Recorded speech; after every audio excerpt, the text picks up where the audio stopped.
Bienvenue sur West Fighting, le plus OG des médias. Usyk Fury 2 a eu lieu. C'est parti pour le débrief. Let's go. God give me everything.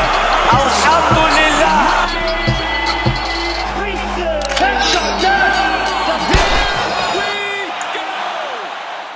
Encore une victoire pour Alexander Usyk qui passe désormais un palmarès de 23-0. Palmarès immaculé. Tyson Fury, lui, encaisse donc sa deuxième défaite consécutive. Les deux seules taches rouges qu'il a sur son palmarès. 2 défaites affligées par l'Ukrainien Usyk. Alors, un petit retour sur le combat. Parlons un peu de la pesée. Fury avait pris un peu plus de poids qu'au premier combat, donc il était à 127,5 kg. Usyk, lui, était un petit peu plus lourd aussi, il était à 2 kg de plus. Donc voilà, ça fait 25 kg d'écart entre les deux, c'est énorme. Tyson Fury était plus lourd que d'habitude, mais il était aussi moins mobile. Donc il cherchait vraiment à finir Usyk. On l'a vu dès le début, il bougeait moins la tête, il était plus focus, en tout cas, beaucoup plus focus que d'habitude. Mais il cherchait le coup dur. Ça se ressentait, il cherchait le coup dur. Usyk, lui, fidèle à lui-même, hein, toujours garder la même stratégie, mouvement de tête, les mains hautes, du premier au 12e round. Donc comme je l'avais analysé dans le premier combat, le bras arrière, encore une fois, ça a été une arme redoutable et il l'a touché à plusieurs reprises.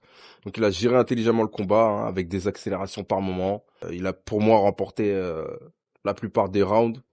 Fury de son côté, lui, a eu du mal à trouver la distance et il a principalement misé sur le coup dur.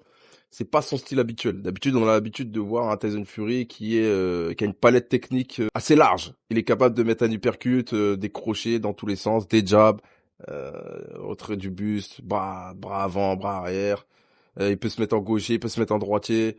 Il est très très polyvalent, mais là, vraiment, on a senti qu'il cherchait le chaos dès le début du combat.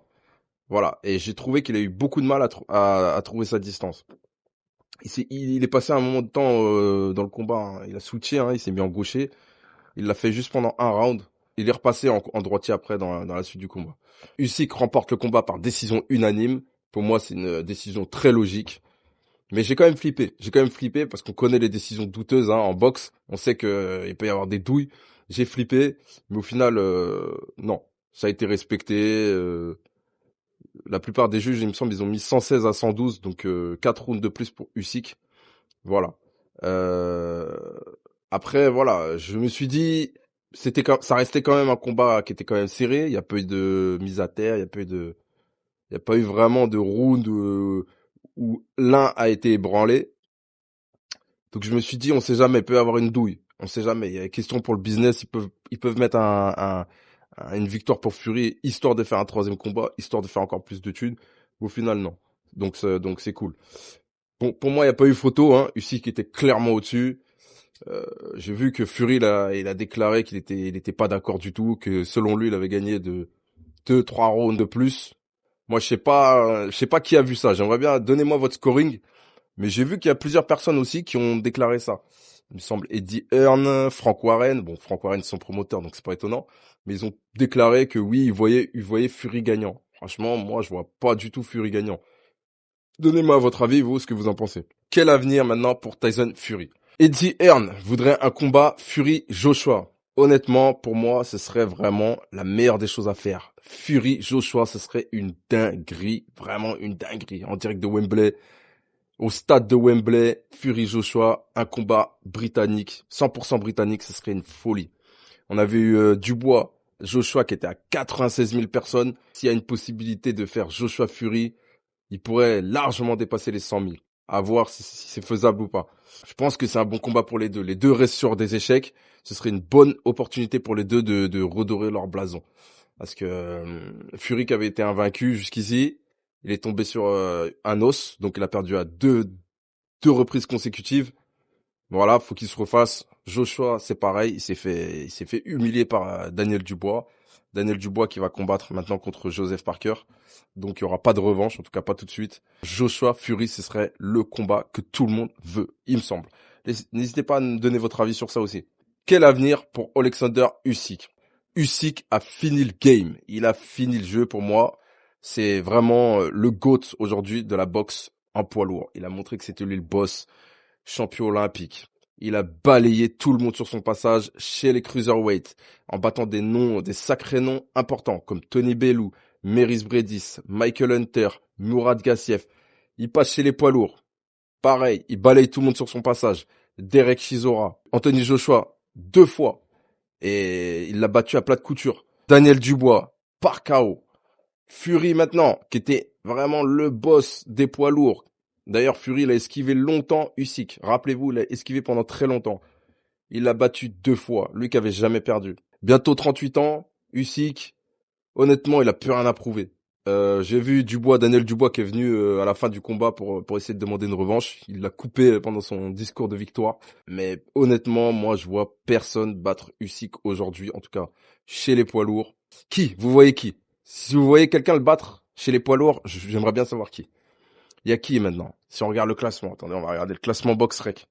Voilà, on a Martin Bacolé, on a Tyson Fury, Joseph Parker, Zhang, on a AJ, on a Ajit Kabayel, Daniel Dubois, Fabio Wardley, Michael Hunter. Dans tous ces blazes-là, est-ce que vous voyez un blaze qui pourrait battre Alexander Usyk? Franchement, les gars. Moi, je pense que ça sert plus à rien de rester en poids lourd. Peut-être descendre chez les cruiserweight, mais c'est pareil. Chez les cruiserweight, il y a qui? Vous voyez qui chez les cruiserweight qui pourrait battre Usyk? Il a déjà balayé tout le monde. La seule option pour moi qui pourrait être intéressante pour lui, c'est de redescendre encore plus bas chez les mi-lourds. Donc c'est les light heavyweight. Là, ça pourrait faire des combats intéressants, comme un combat avec Beterbiev, un combat avec Bivol. Ce serait incroyable. Là, je vous l'accorde.